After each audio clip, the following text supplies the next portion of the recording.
বিপদের সময় এই দোয়া পড়িতে হয়।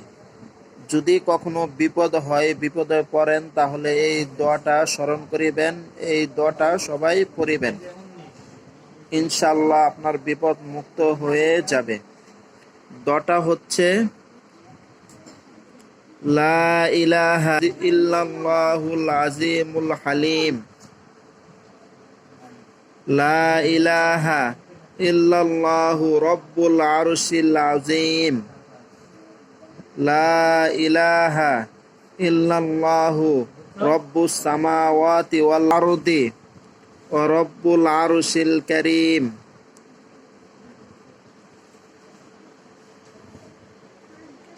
সর্বমহান ধৈর্যশীল আল্লাহ পাক ব্যতীত আর কোনো মাবুদ নাই। মহান আরশের মালিক আল্লাহ পাক ব্যতীত আর কোনো মাবুদ নাই।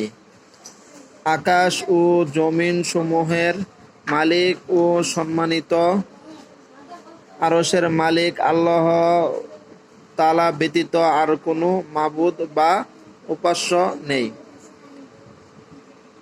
যখন এই দোয়াটা পড়বেন, আল্লাহ তাআলা সমস্ত বিপদ আপদ থেকে আমাদেরকে হেফাজত করবে। তাই সবাই দোয়াটা বেশি বেশি পড়বেন বিপদে পড়লে, ইনশাআল্লাহ।